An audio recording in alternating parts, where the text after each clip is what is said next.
So, hi guys! Welcome to my YouTube channel. Ngayon lang ako ulit nagdo ng video. So, ayun nga guys.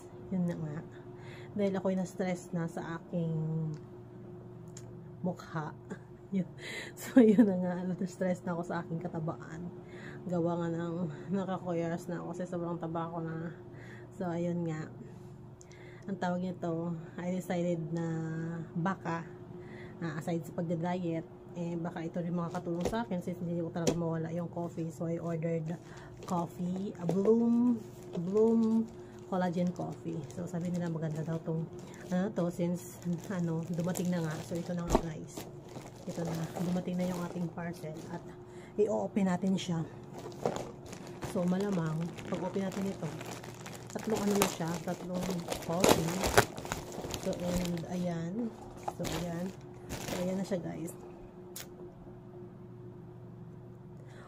So hopefully ay ma-achieve na natin ulit yung ating sexiness. So ayun na nga. Naway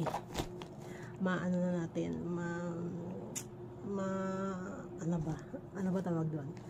Naway ma-achieve na natin ulit yung ating kaseksihan.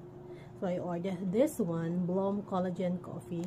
My friend introduced me this one kasi since sabi nga niya sa akin ay mahilig ako mag-coffee, why not I'll try this? Maybe malay mo maka-help sa atin to be sexy again. Dahil yung mukha to, tingnan niyo naman ang taba na ko na guys.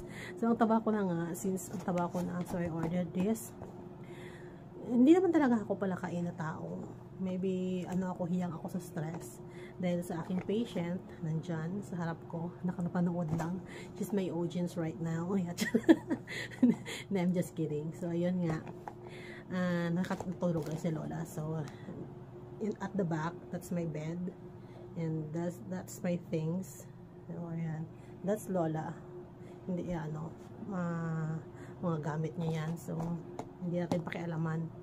So that's my bed and Lola's bed here in front of me.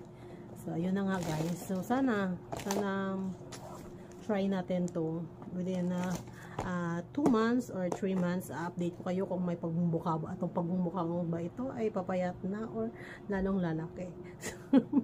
So pasensya na kayo sa mukha ko guys, dahil yun talaga yung aking pagmumukha ay napakalaki naman talaga. So hindi na kayo magugulat. So bye guys. Ayan, bye. See you on after 3 months. Hopefully na mag-glow tayo, or aside pag-glow, magiging sexy tayong mukhang tong ninipis ng kahit konti. Kasi parang mukhang hindi na tayo nakasya sa pintuan natin sa Pilipinas. Bye! Hello everybody, na-miss ko kayo. Bye!